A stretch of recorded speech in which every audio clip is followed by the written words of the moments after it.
Tim, see you. All right, let me know when you get the slides up. And I do want to make a note. Tom Roscoe, KCX, has joined us. 50 years ago, I visited Tom at his parents' house, and we operated the CQ Worldwide contest in his parents' basement. And Tom has been my contesting mentor for 50 years.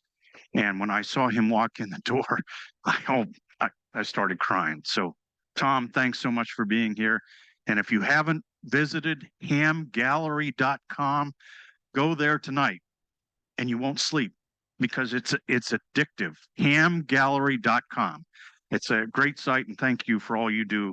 He is in the Amateur Radio Hall of Fame because of the work that he has done to give back to this hobby. So thank you, Tom, for being here tonight. thank you, Tim. And I'm actually crying because you got a really nice shirt on. So really appreciate you bringing that on too. So that's our yeah, that's right. Well, thank you very much for the invitation. I'm Otis, NP4G. I'm from Puerto Rico. So actually, they say it's kind of warm for the season. So I guess I brought the heat with me. Yeah, so really hope you appreciate that. And I'm going to tell you a little bit about a little project that we did, expedition to Bouvet Island, which is kind of like the world's remotest island. So let's just to give you an idea where it is. Now think about this. If you think about the world, it's basically divided into 340 countries for us amateur radio guys. So your goal as an amateur radio operator would be to make contact with all 340 of them. Now it's kind of hard. So some of them are easy. Let's say you pick the 48 states. That's a bunch of ham radio guys there. So you say CQ. There's a good chance somebody from the states will get that contact. Now, if you think about other places such as Hawaii, that would be considered a separate entity. All the countries in Europe, but also there's some islands that are scattered around the world which actually count as islands. So the one that we're going to talk about is Bouvet tonight, which is basically a little piece of nothing that's situated between Antarctica and Cape Town, roughly about 1,000 miles down north of the Antarctic continent, and 1,600 miles off from Cape Town, which is the nearest continent, essentially. Next, please. So it's a Norwegian territory. So because it's Norwegian property and it's so far away from Norway, that's why it's considered an entity. Now, if you look at all 340 of them, this is ranked number 2 most wanted. Why? Because it's really far and there's nobody there. So if you want to make that contact, you have to wait till actually people go there, set up their radios and antenna, kind of like WRTC style, okay, on steroids, and then that's your chance to do it. So think about that. Some people, it'll take you your lifetime to be able to get all 340 of them. Okay, it was discovered by the French in 1739, and what's cool about it is that they saw the island, they put an X on the map, and then it was never found for about 200 years. So back then there was no GPS, no satellites, none of that stuff. And imagine, guys going for 200 years trying to find it, but one day, roughly, 1927, so that's even less than 100 years ago. So now they finally found it. The Norwegians found it. They actually set foot on it, and they claimed it for the Norway. So think about it. What are those things that got discovered less than 100 years ago? Think about discovering an island 100 years ago. That's pretty remote, and it's so remote that there've been more people to space than have actually set foot on that island. I mean, not even the Norwegians go there anymore. That's how bad that is. I mean, they used to have a base there on the northwest part, and it got destroyed sometime in 1990 somewhere. And they just said it's forbidden. You cannot go there. It's unsafe. There was some earthquake or something, and it got destroyed. You just decided not to even go there anymore. So it's 93% covered by snow and ice. It's stormy, so 300 days of storm. And out of the probably 16 days that we're hanging out there, we only had one good morning out of the whole time that we had no storms. It's a volcano. Highest peak is 780 feet. It's roughly about half the size of Manhattan. And then also it's a Norwegian territory along with the other entities such as Peter One Island, which is another Norwegian island in the Antarctic, Jan Mayen, which is up north, and Svalbard, which is, it's in the Arctic Circle, essentially. So it's an IOTA number for those that follow the IOTA program. So no humans, nothing, not even a piece of garbage, no cans, no screwdrivers, none of that stuff. So, and a bunch of penguins, about 5,000 they say, and a lot of fur seals. And also we eat, there's some whales around. So it's protected area. I mean, it's far. I mean, I tell you, it's really far. Okay, next, please.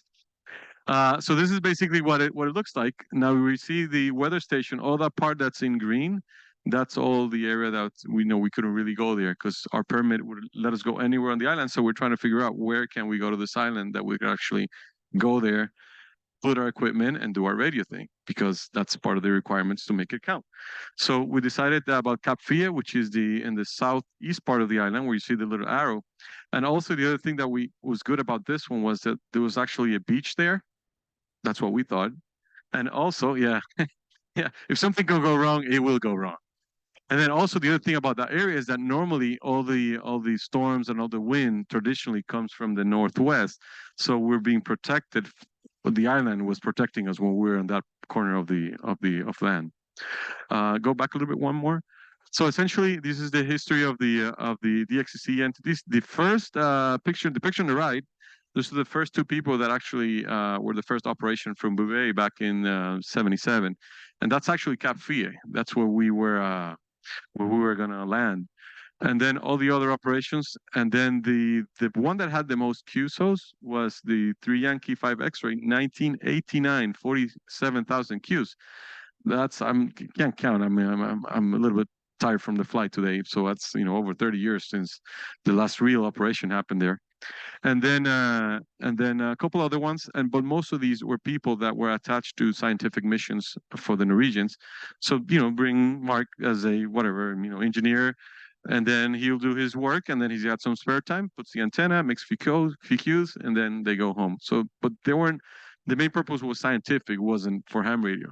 So our operation was the first one. I'm really proud to say this because we were the first non-governmental mission to Bouvet for ham radio that was actually successful, which is all of the other ones were government attached, government sponsored. So it was a big endeavor. And then that's a landing on the 1927. Look at that nice boat with a rope, calm waters. And we were fooled, I'll tell you. We had a video of those, I think it was 2012. Some guy and his dad and a couple buddies, they hired this big boat. They went there and they wanted to go up on the iceberg, and they actually put a time capsule on top of the iceberg. We didn't even attempt to find it because of security reasons, but you could see the video, and then the day that I went on shore, I mean, it was flat. And we're thinking we're just gonna have to wait for a flat day, and there really wasn't any flat day. So it was a little bit rough. But next one, please. So this was the team of operators. It was a Norwegian-led team. LI7 GIA, Rune, LA7 THA, and everyone. I was actually a French guy, but he lives in Norway. And the rest of the team were scattered from North America, another Caesar from Canada, and Axel from Germany. So it was pretty much a mixed team, 12 operators altogether. And then next one, please. And then also along with that was we had a professional, Arctic expert guide who planned and helped us with the operation, as well as the crew of the boat and all that. So it's a lot of testing. Imagine, I know what Mark's going through with the whole thing. We kind of did it for we did our own little WRTC at Bouvet, essentially. But essentially, it's a lot of planning. Year before, this is back in April 2022. We met at LNAW in Norway to put our equipment, test the equipment, check the coax, check propagation, make sure everything's fine. Because the idea will be to try to minimize mistakes so that once we're on the island, we'll be able to get on the air soon, operate, and then be able to go home. Next. So the journey begins January of almost a year already. Wow. January of this year. So we all travel from apart. A couple of North America guys, myself from the Caribbean, and the guys from Europe. We all met in London. Next, please. The Grand Royal Hotel. That was my first time in London, actually. So next time we come, you take me around. But we all got there. Everybody meet there. We started having some fun. We had some nice dinner with some local guys from DXers from all over the UK that came to greet us, hang out with us. We met our QSL manager came down as well. So it was a good time to gather and grab some beers, eat some good stuff before we embark. Now, what I do want you guys to look at the faces of the operators. because the people that I'm going to show you at the end are not going to look the same. Next. So, last minute pictures, last preparations. We had so much stuff. Oh my God. And this is the stuff that we brought to UK because we already had a container that was already shipped, and it was already in the Falklands where we're going to be departing from. So we all hang out there January 10th. Next day, next please. We all went to the Bryce Norton Air Force Base because the thing is, Falkland Islands is part of UK. Now, there's two ways you can get there. One would be fly out of Chile, and it's one flight a week. Plus, it's COVID, so that flight just recently got back in schedule. Now, the problem is that Falkland is a pretty windy place. So if we're in Chile, we're ready to go, and they cancel a flight, guess what? You have to wait a week, and that could jeopardize the whole operation and everything. So the other idea would be, let's just try the different route. Let's go to UK, which is twice a week. And then, we all went there. It was a military charter plane. That's Axel and Ken kind of like wondering what the hell we're doing, but that's part of the process. Next, please. So we get in a bus. The bus takes you inside to the base, and it looks like just like an airport terminal, a little bit different. And you come here to Pittsburgh Airport, you got the guy that checks your bag. It's not the same guy as the TSA. It's not the same guy that boards your plane. But in here, you have to be there like 6 hours before because the same people that actually check you in are the same people that do your security and the same people that board you the plane. So it was the flight was supposed to leave like 1:30 in the morning. It didn't leave till about 3. So we're there probably 6 in the evening just to get the whole process going. So you check your bags, everything's there. This is our last picture. Everybody had our nice, last Coke or water or candy or whatever. We all got into our flight. Actually, when you think of, I personally, when I think of military planes, I think of these guys who are like, next to the wall, kind of parachute type of guys. This is actually a real plane. And they use it for medical evacuations to bring patients from back to the UK to do their medical treatment. So it's just a regular Airbus 330. And then we flew from there. We started, and then our first leg of the trip was going to D4 to Cape Verde, which is a stopover. We had to deplane. Everybody goes inside. They refuel the plane, and then a picture next, please. So it looked like a sunny day, a little bit warmer, a lot warmer than the UK at the time. And then we go there, we use the bathroom, whatever. We got about 2-hour layover, and then at 8 in the morning we all get back on the same plane, and then we're gonna head our last leg of the flight, which is a 10-hour flight from there to the Falklands. Once we got to the Falklands, it's Mount Pleasant Air Base, and it's a big facility down there, and this is the main runway where you can land. We all got in our bus, and we took about a 45-minute drive into town, where we did that, and then we got to our what's going to be home for the next 6-7 weeks. The Marama, it's a 100 feet long sailboat, and the thing about this ship is that it's a tourist ship. Normally, what it does is out of Ushuaia in Argentina, and it goes to the Antarctic Peninsula doing trips about 3 weeks, 2 weeks. And that's usually what they do during the season. It basically starts in November till about February. So when we're planning the whole event, you need a ship that's experienced crew, and it was able to take us there and provide support while we were on the island doing our radio thing. So we got on our ship. Next, please. We did we brought a lot of stuff. So you're gonna see as that's the ship without anything. We had to pack and begin to pack. This is actually the crew, Nina on the left, and Charles. They were the part of the crew of the ship. They did an absolutely fantastic job. I mean, these people were out of their way just to make this happen. So this is a nice day, and actually it was really funny. That's our dining room. And so we get there, we're tired. We've been on the air for 18 hours. We get there, they give us beer and they give us steak. So we're like, whoa, so if we get steak on the first day, this is going to be sweet. They really fooled us, I'll tell you that. If we had, okay, it would be like, oh, what's for dinner tonight? Chicken. So you get 1 drum of chicken. That's it. So it was a lot of protein. I felt like, the protein wasn't there like we were used to in our regular meals. So this is why we look. We all gathered along, started sharing stories, eating some breakfast, doing our thing. And then it came to the point where our container was there. We opened it up. and then that's where we had all our barrels with jerry cans for water, for supplies, little just to get everything from there on the pier to be able to load it up on the ship. Next. And we packed that thing. See that table over there? That's what it looked like before. That's how it ended up on during the rest of the trip.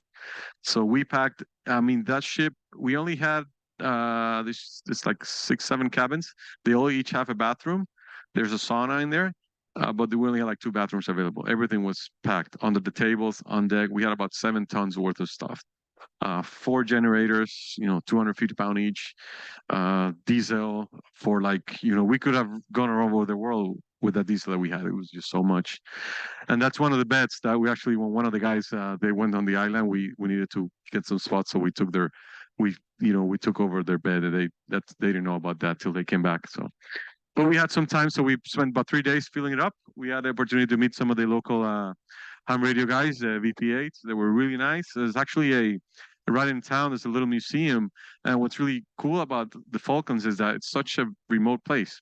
But ham radio has always played an important role because, you had people up in the farms. They would do their education, school with ham radio, medical appointments with ham radio. So imagine that, you're on the, hey, doc, I'm on 2 meter, HF 40 meter and saying something about your, there's something going wrong with my body or something. There's not much HIPAA compliance there, but it played a really good role. And they actually have a good museum there. And if you ever get a chance to go down to the Falcons, it's quite an interesting place. So we hang around for a while, and then there's some media tours. This is the local, VP8 ADR. I think he owns the TV station down there. And this is his reporter doing an interview to Ken about the radio expedition, and also to Peter, who was our guide. So the last day, we decided to go bar hopping in Port Stanley. This is the last picture of having our last beer before we go back to the ship, and we left the following day. Next. And then we took a car. This is our driver. Took us back to the ship. We're actually on the other side of the harbor, so it's about maybe 20-minute ride. And then we got there. And then last opportunity, it was a beautiful day, maybe about 50 degrees. And we sent that picture to Tim to make sure that, we're compliant. And then, we got ready, a little bit of safety. This is what the equipment that we had, some satellite phones. We had actually a cool new product from ICOM, which is like, it's like using the satellites, but it's like a 2-meter repeater. So you'll be able to talk, and everybody that's in your network will listen. So our pilot in the US had one, the pilot in Europe had one, and we had 3 of them, one in the island, one in the ship. So we had another backup way of communicating. That's Peter showing us how to wear the survivor suits. And then we had our safety briefing, and then we started our journey. Next, please. From there to Bouvet. Next. And as part of the process, it took us 14 days to actually get to the island. And there was, we had to do shifts, 2 men being on iceberg watch, and also steering the ship as we were going through our journey. That's the list of what it was. So you had 1 during the day, and then 1 at night, and then 2 shifts, an hour and a half each, 2 team people. And we did see some icebergs on the top. This is some pictures of Nina.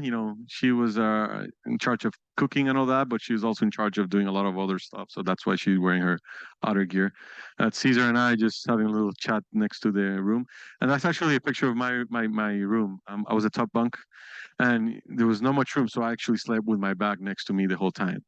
I mean, and that's some of the meal. That was a good day because we had pasta, and it's pretty safe with pasta. So I guess that was a good deal. Next, please. And then started sailing the Southern Oceans. Now the South Atlantic, it's known as, it's very weather unfriendly. It's very hazard. That's a view of Antarctica down south. So it's sunny all the way down there in Antarctica at that time of the year. And we had these big sunsets that lasted for like 3 or 4 hours while we were going through the process. Next. And then one day we see South Georgia, VP8G. So those are the big mountains there. Some of the guys that were with us were actually there on a previous trip a couple of years before that. And what I do remember is Dave, WD5COV, saying last time they were there, there wasn't that much snow on the mountains. Next, please.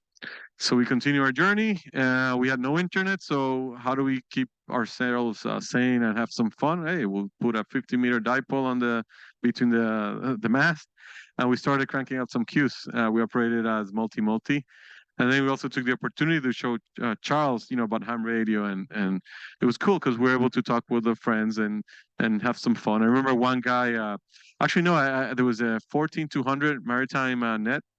So I go there, and this guy from somewhere here is calling, and I call, hey, it's NP4G Maritime Mobile in the South Atlantic. Oh yes, how's the weather? Yeah, it's fine. Anything I could do for you? Yeah, could you send us a pizza, please? and, uh, and actually, we got pizza the next day. She actually cooked it for us. So, yeah, but it was so much fun. I mean, we're trying to keep ourselves sane. Imagine you living with the same people. And at that time, this is such a remote place. When we left Falklands, we saw a ship on the horizon. We did not get to see another human being till we were about 100 miles in the Cape Town. So the closest humans besides us were the guys on the space station going and looping around the world. So, I mean, it was so far away. So we did our radio thing, and then one day, next please, we got to the island. So we got there at night, and if you could play that video, I don't know, you can click on it. No, go back one, a little on the corner. I don't know. I didn't even test it. Might not work. No, not you. Okay, never mind. So we got there at night, and then it's like 10 at night, and we knew we were gonna get there. So the plan was, okay, everybody get some good rest. We should be here tonight. Next morning, 4 in the morning, we're all gonna be up on our feet and get ready. Okay, and then so at 3 in the morning, Ken wakes me up, and then he says, "Hey Otis, what? We got Starlink." And yeah, what do you mean? Yeah, it works. So Starlink is a system of internet around the world by Elon Musk and all that SpaceX stuff. So one of the things that we tried was that how about we tell Starlink, hey, give us the service in Bouvet, which is the world's remotest island. I mean, if you can provide internet service there, you can provide internet service anywhere. So there was some, high emails for the last couple of years. And if you actually go to their website, they would say that Bouvet will be available in first quarter of 2023, but we had no clue. Nobody confirmed to us. So we brought the gear just in case. And then, he wakes me up at 3 in the morning, and I'm like, I'm not going back to sleep. I had 2 weeks worth of email and stuff that I had to catch up. So that was it. We're done. So we wake up, everybody's having breakfast, and then they told, okay, guys, let's go serious. They shut it off, and then we started to prepare ourselves for the landing. While we were talking, miraculously around 10 in the morning, maybe 11, the bright, the clouds disappear for a little bit, sunshine, and a nice blue sky next.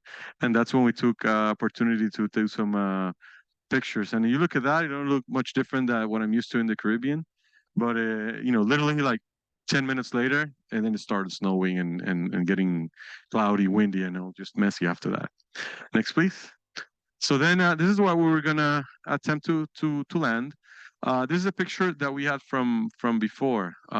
So the idea would be Cap View would be up on the hill. We would land on the beach, climb up the hill, some ladder or maybe climbing equipment. We all had to take climbing courses, basic climbing course before the trip. That was a requirement. And then we would set up our camp on the top.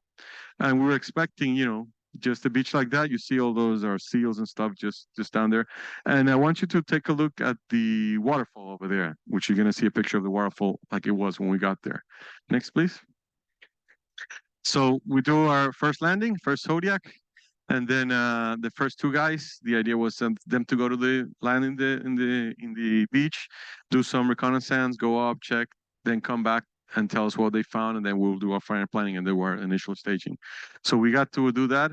And then part of the process was, setting up the infrastructure. This is a little rope system that they developed that the idea behind it would be that we're able to pull in the Zodiac, with a surf.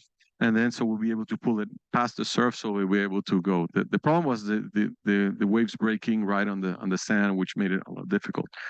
And then one of the things that was good though is that because of the iceberg, receding, we didn't have to do any climbing actually. So just put the ladder like you see over there.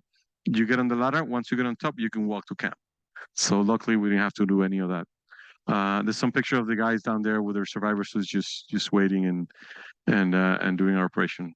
So that's what it looked like from the ship. You see the waterfall, like I showed you.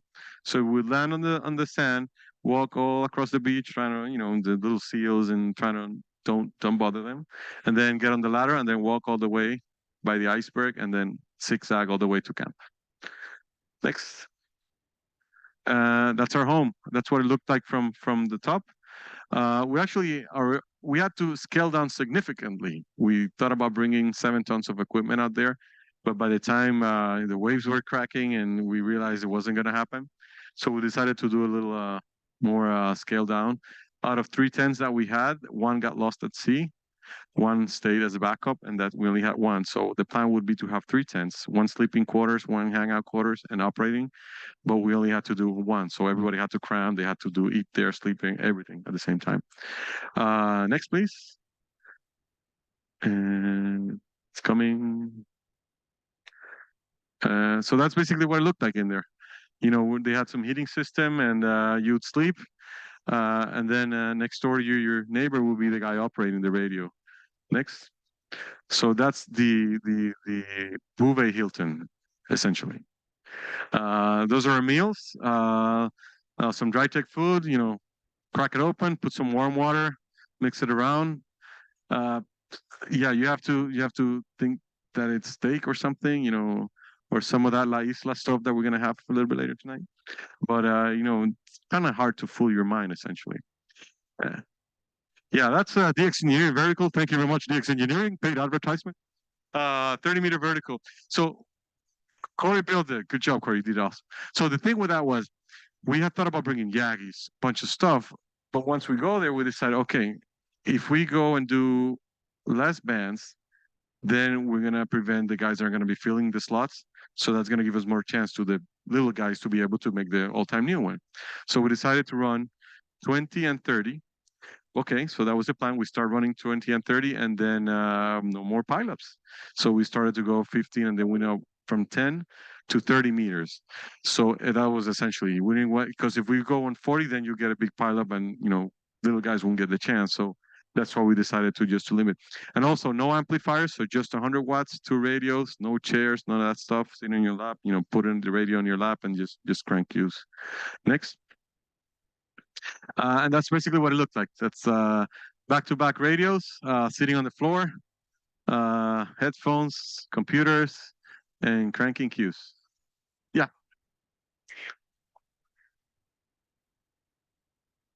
Well, you guys made almost 18,000. About 18,000 cues in 6 days.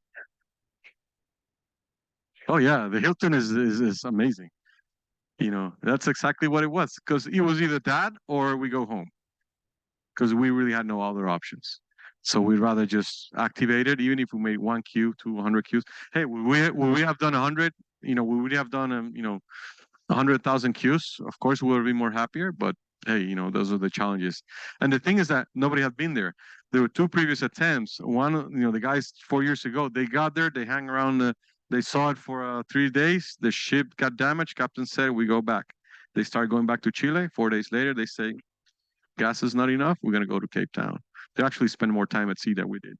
And then the other guys that attempt, I think it was 2 years ago, they left out of Cape Town, 3 or 4 days into it. Ship got damaged. They went back. So we had no idea what we were going against. So we had to think about every possible scenario. Now, anything in particular, let's say you cut your arm and you have sutures, there's no way you could treat it, you could die. I mean, that's what we had to prepare. They brought 6 bags worth of stuff, IV fluids, antibiotics, Foleys, suture equipment, pain meds, anything. I mean, even a dental kit, that was my responsibility. And then luckily the only problem was one of the guys cracked a tooth before we landed, and luckily he was able to make it.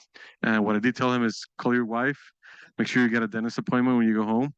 And then I called them 2 days later, and they say that the Bouvet Dental Clinic did a pretty good job. So I was happy about that. So these are our neighbors up in the world. When we get to the water, and we're seeing some penguins up on the rock, and we're wondering, penguins up on the rock? That doesn't make sense. They're normally on the beach. So if the penguins are up there, that means that we could get there. but they would take another route. They actually climbed the iceberg. They would come, the glacier. They would come around, and they were, hanging out there next to each other. These are some pictures that Mike AB5EB, he's a bird geek. I mean, he was taking big lens camera, taking pictures of birds in the middle of the ocean. You actually see birds flying around, which I thought was impossible. So the cool thing is that while we were at it, he sent the pictures to Cornell University, and they said that they were the first pictures of birds in Bouvet from somebody standing in Bouvet, which is pretty cool. So that was another thing that we got. So those are our neighbors. Of course, there's a lot of penguin stuff laying around, so the smell wasn't all that nice. Next, please. And on our last day, this is what happened. So we're operating 6 days. Our original plan was to do diesel generators. We couldn't do it, so we had one little Honda generator, gas, which we brought to be able to charge our drills or heavy equipment. But we said, hey, we have to use that. We have 20 liters. Hey, Captain, do you have any spare gas here? He said, well, I could give you 30 liters. Okay, so we have 50 liters.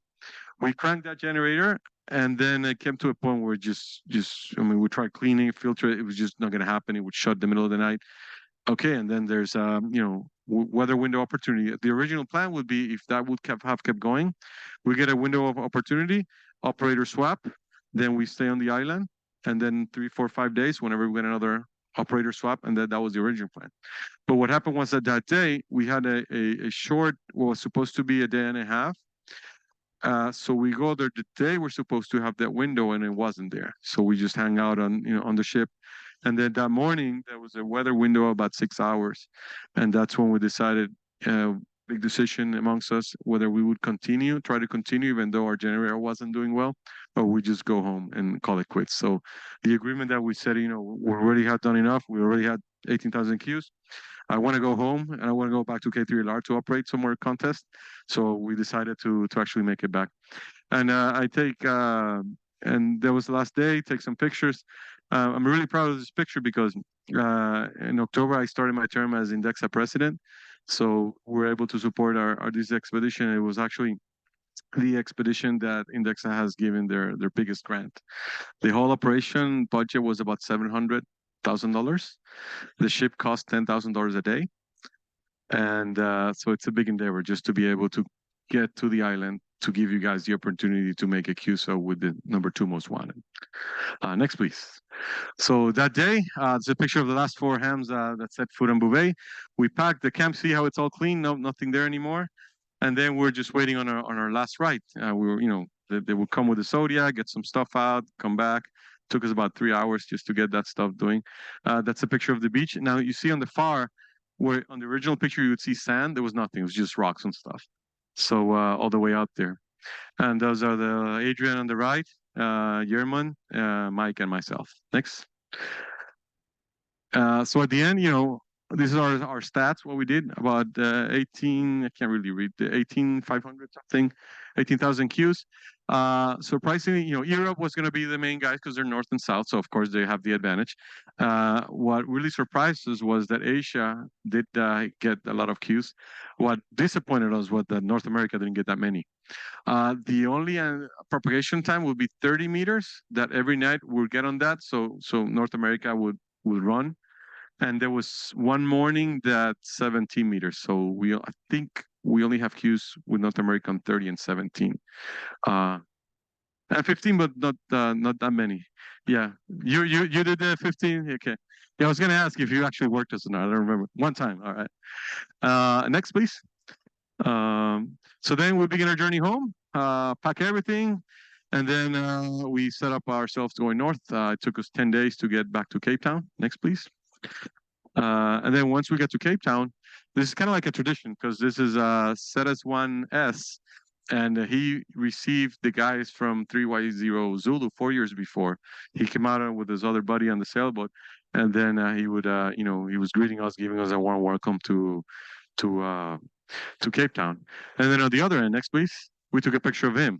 This is us. We're already in shorts, and it was really cool. Was every day would get warmer because we're going, into warmer waters. So you start all of a sudden this heavy coat feels kind of warm, so you start undressing, start wearing jeans. And I remember the last day where actually was able to put my shorts for the first time in like over a month. So that was pretty cool. And then after that, we did see some pirates on the harbor. There was a big problem with on the air etiquette. There were times where we'll be on a frequency, and then you go on the cluster FT8, for example, and then there will be another 3Y0J on a different frequency. And they were trying to, the clocks were off. It was just hard. But I was in the ship, we had internet, we knew what was going on in the world, and it really made it difficult. So we have a proposal. If anybody of you know who the pirates are, ask them to please send in their logs as well, because we want to keep, work the all pirates award type of thing. So no, we sent that picture to Moxo, our QSL manager, who's having a crack, because he would get like complaints. Hey, am I not in the log? What happened? And I worked, and it's like, sorry, you're not on the real log, And then we get to tonight, so we're finally there. We see land after so many days at sea, and then we get there, and there was a ship that wasn't where we were supposed to go in, so we got delayed. So they told us, "Oh, guys, Marama, just hang outside the harbor till it's your time." And then so we're waiting. And we already have reservations for a nice dinner that night, and the hotel rooms are booked, and we're ready to go. And finally, sleep on a bed that doesn't move. And then we're waiting, and then 6 p.m. Hey, port control, can we come in? Guys, stand by. 7 o'clock, 8 o'clock, and then they say, no, you can't come in. It's too windy. It's not safe. So the port's closed. You're going to have to leave out there for another day. And I think that's just Bouvet haunting us. We're so desperate, and we could smell the beef. We could taste it already. We're salivating already. But then but at least we got a good view of Cape Town at night. That's Table Mountain on the top where the clouds are coming down. Next, please. So part of the process, it's a mind game. So Nina had to figure out what she's gonna give us for food for the last day. So that's a steak that we're supposed to eat. I don't remember what she did. She did some eggs with whatever, but in my mind, I was trying to fool myself to believe that it was actually a nice piece of meat. So next morning comes up, we're up and ready. We're come on, and then port control. Yes, you can come in. Your pilot is coming over, so you have to wait. And the little ship comes over. They jump on our ship and they steer the boat in. We're welcomed by the Japan DX Club. I don't. I mean, we just saw it. We just had to take a picture. It was so funny. So we get there, they welcome us. Next, please. We get, and then look at this guy. I mean, he lost like 30 pounds. So we get, it's so funny because we get there, we all know, we get there, we're already a day late. We call the hotel and they say, well, you have to show up before 10 in the morning. Otherwise, we're going to cancel your reservation. So we get there, go to the passport thing, immigration, and then we go to the hotel, and after that, Nina says, okay, so you guys are going to go to the hotel. You want me to make lunch for you, or what's the deal? Oh, Nina, no, thank you so much. We're going to find lunch for ourselves. Go to the hotel, check in, and we told our driver, we need McDonald's, man. We need something. And then I was actually Burger King. Look at the happy face on that kid right there. Next, and then we went back to the ship. We finally got some fat and protein in our system. We left our bags in the hotel, and then we started our process of unloading the ship now, taking all that stuff. That's kind of with some of the employees of the port. And then what took us 3 days to load, it took us 3 hours to unload. That's how desperate we were. Okay, next. But we actually had equipment, cranes, these guys knew how to handle it. I mean, I'll be doing 1 and 10 at a time, and then these 2 guys would jump in. There's 8 of them. They will put 2 straps, crank it, take it away in like 30 seconds. They're professionals. We're radio people. And then that evening, of course, big celebration. I guess this is Dave with 20 pounds less. And then we actually had a good meal. ZS1S, ZS1 set was there. Big celebration, nice dinner. And then after that, we started to make our journey back home. Yeah, you could feel his his excitement. And then the good thing was that the hotel had a pretty nice bar, so every night we would hang out there. And the idea was, that was my first time in South Africa, so I don't know when I'm going to be back there, if I'm ever going to be back. So I told my wife was, some of the guys were actually supposed to stay a little bit longer to unload, make sure unpacks. So that evening, Ken is talking. He says, "Hey guys, I have an announcement to make." "Okay, what's up?" "There's no unloading of the container. It's all taken care of. You're all free now." Excellent. So I had an extra 4 days to hang out and do a little bit of touring down there. So that was bad. Now look at my beard. That's 2 months 2 months worth of sea there. And but happy people. We finally were able to make it back to civilization, and we're all healthy, which was the most important thing. Big thanks to our sponsors, DX Engineering, of course, but not only them, people like you. And thank you for the club. I was doing a Zoom call with you guys last year in our fundraising efforts, and I really appreciate the support and the opportunity to be here with you guys. Next, please. So I want you to take should work, Corey, right? Yeah. So take a look. This is just a quick 3-minute video of what we went through.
Oscar Hotel 6 Queen United, you are 59 on Bouvet Island and first QSO, QSL.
Next slide, please.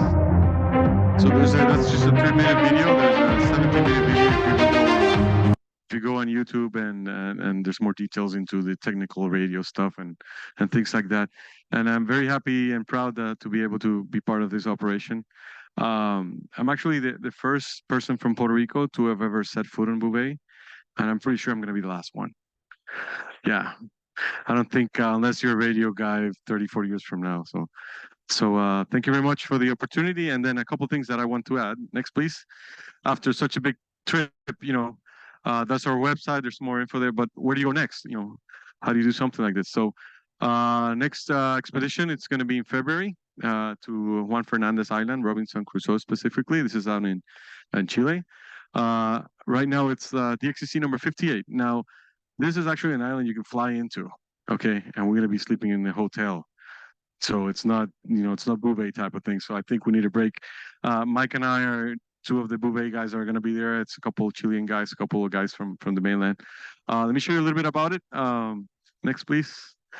So this is main Chile on South America. You could see on the left the two islands that there's three of them, but actually make up the Juan Fernandez archipelago. Next, this is a picture of the island. Now, what's really cool about it, if you see on the left side, that's where the airport is. So you land there on a little 10-passenger plane, and then you have to take a boat that goes all the way around to town, which is San Juan Bautista, up in the middle of on the right side. Next, please. So this is kind of like the topography of what it looks like. So we will go around the island to make it into town. Next. And then a little bit of close-up. So the thing with the town itself, it's kind of locked in between mountains. So all previous operations have always been from town or around town nearby.